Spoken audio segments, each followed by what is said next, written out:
افغانستان زموږ روح زموږ ځان افتخار دی وطن زموږ نگار دی وطن حسندار دی وطن د زخمی زړونو قرار دی وطن اوس ګلزار دی وطن زار بهار دی وطن سم د سرو ګلونو هار دی وطن سم د سرو ګلونو هار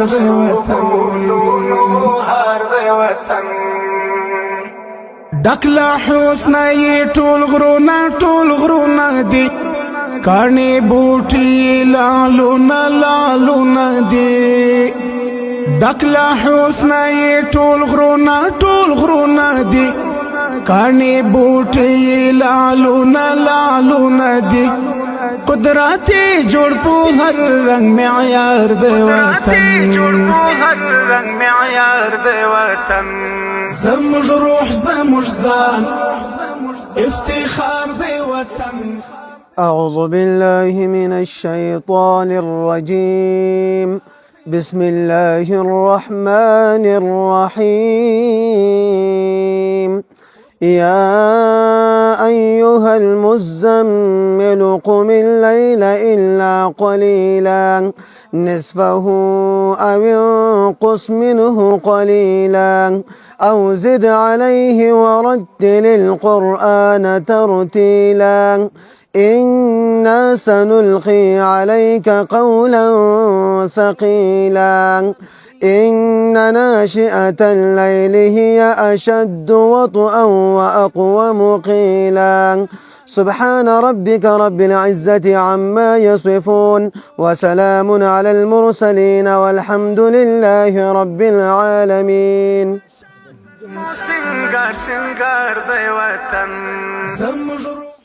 سلامونه درنو هیوادوالو، الله دې وکړي صحتمند وئ. الحمدلله شیخ مصری ښارګوټي ته راغلي یو. په شیخ مصری ښارګوټي کې د شیخ مصری ښارګوټي عالي لیسه ده چې دا مکتب د اوبو د ستونزې سره مخ و. همدارنګه نږدې شاوخوا ګاونډ کې خلک اوسېده چې هغوی هم د اوبو د مشکلاتو سره مخ و. لله الحمد همدغه څه عمیقه څه سولر سیسټم نن ګټه اخیستنې ته سپارو. انشاءالله د دې اوبو نه به د همدې مکتب ماشومان ترڅنګ ونې بوټي او هڅه کوو چې بیرون هم پایپ وباسو تر څو نور هیوادوال یا دغه ترڅنګ چې د مکتب په څنګ کې چې کوم کورونه دي هغه د اوبو نه استفاده وکړي. انشاءالله نن د دې افتتاح کوو.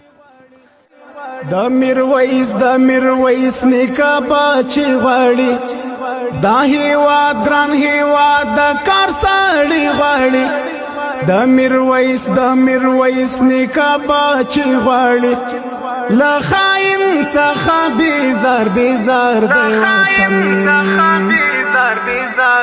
وطن زموږ روح زموږ ځان افتخار دی وطن زموږ نگار دی وطن. دغه د ښارګوټي شیخ مصری کومه لیسه چې ده د مخکې سختو مشکلاتو سره مخ وه. 2.5 شاوخوا شاګردان موږ دلته د اوبو د کمبود په اساس باندې ډېرو مشکلاتو سره مخ وو. نو دغه خیره بنسټ چې دلته موږ ته عمیقه څا وکندله، ډېر تنه مننه کوو. د خپلو ولسونو سره څنګ په څنګ ولاړ دي. موږ هم تنه ډېره مننه کوو، موږ مشکلات یې حل کړه. نو موږ دا اوبه ډېرې اوبه دي، موږ د ونې هم تنه استفاده کولی شو چې باندې هم ترېنه یو پیپ تیر کو او نور خلک هم تنه استفاده وکړي. ډېره مننه، ډېر کور ودان. نو څوک چې د موږ مشکلاتو حل دپاره دلته راغلي، موږ بیا هم تنه مننه کوو.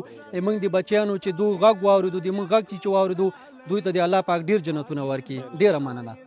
ښکلې هوا لري د سیحان د زړه مال یار دی وطن.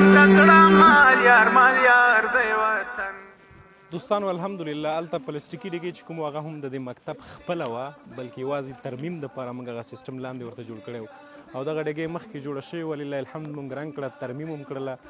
انشاءالله دا ذخیره او هغه ذخیره به دواړه د اوبو نه ډکېږي او د دې مکتب شاګردان کلیوال همدارنګه دغه ونې بوټي دپاره به استفاده ترې کېږي.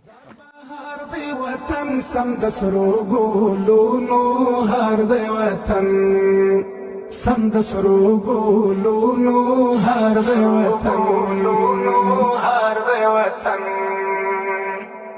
زموږ روح زموږ ځان افتخار دی وطن زموږ نگار دی وطن حسن دار دی وطن د زخمی زړونو قرار دی وطن